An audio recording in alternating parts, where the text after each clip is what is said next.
Okay, hello everybody. Welcome to Korean Atlanta Mentorship. And I'm going to talk about leadership in this video. And this is a topic that I'm going to talk about many, many times because I feel like in today's society, there is such a lack of leadership everywhere, right? You go to any country, you go to any business, maybe like 90% of them, if I'm being like, conservative, probably even more than that. There's a lack of leadership everywhere. And the reason why most businesses survive despite the lack of leadership is because if all of them are bad, then they'll survive. But if you have some good ones in place, then the bad ones will eventually be weeded out. But because in today's society, lack of leadership is in so many places, that's why it is able to exist, right?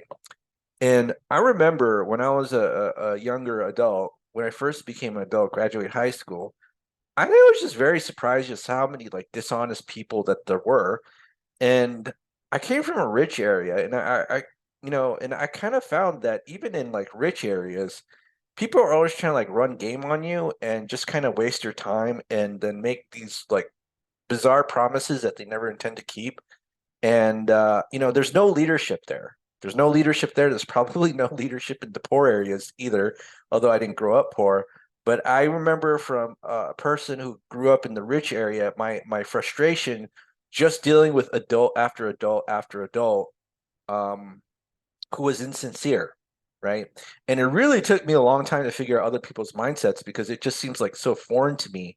But really, and I heard this on the radio a long time ago, the type of world that we live in is one where people would rather steal $1 from you than make $1 million with you. Like it's such a bizarre world that people literally think like that's the way to go, and then wonder why, society is kind of crumbling, right? Like with each generation, like we never really lived in a time where we thought like it was public knowledge that each generation would be worse than the last. But that's where we are. But that's because most people have this competitive mindset, whether you're rich or poor, status. It's more about the dog eat dog world, and that's why like TV shows like Squid Game were made because we live in a society where people just don't care about each other. And I think one day, what happened to me was just I just got sick and frustrated dealing with nonsense and dealing with dishonest people. And so I just said to myself, okay, I'll just do the exact opposite of what most people do. And this is kind of like similar to the episode of Seinfeld. I don't know if you've seen Seinfeld, it's a pretty old show now, where one of the characters, George Costanza, decides that he's just going to do the opposite of how he's been living his life because he's been a loser pretty much his entire life. And then he starts to win in pretty much every aspect of his life. And I thought I kind of did the same thing too. I don't know at what point, but I just remember being really frustrated and thinking, you know what? If most people are snakes, that's cool. I understand that's the norm, but I'm just going to do the opposite of what most people do. And then it pretty much came to a point where the clients that I work with, and these are clients that, I never really thought I'd work with because I always thought I'd serve the little guy. Um, were so grateful for the help and consulting that are provided in the niche area that I worked in. And I'm like, wow, like so even like the really, really rich people are really grateful that there's actually a person out there who will charge them money and help them reach their goals and dreams. And you kind of think, from my mindset, even though I grew up in a somewhat rich area, my parents were rich, but I always thought that, if you have money, that's everything. And actually, it's probably even the opposite.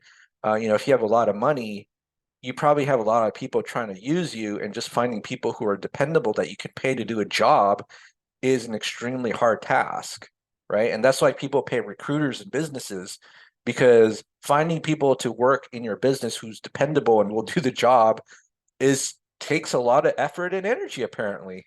I literally had no idea.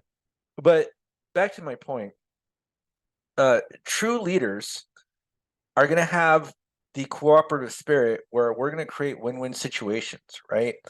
And I always try to structure a way, and this is true if you're doing like real estate deals where, maybe someone's, down and out and they're in a foreclosure or something. You still want to make it a win-win.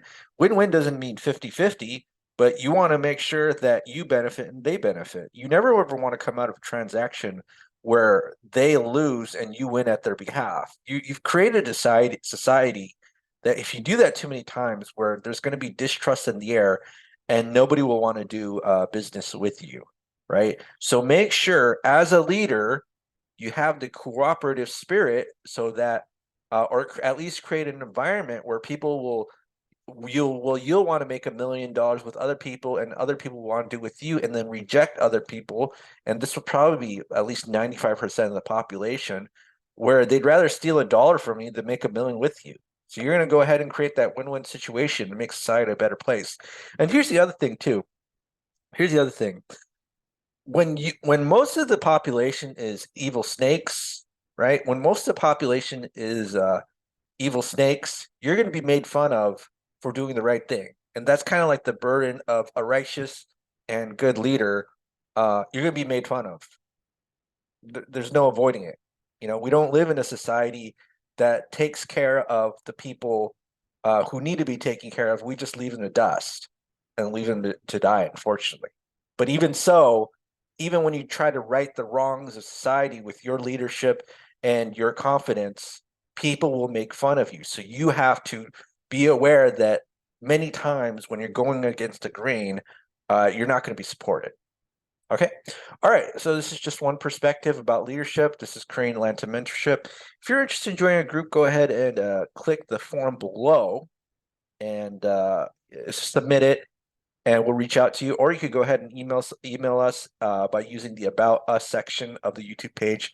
Find out an email and give us a shout out, and we'll reply back to you.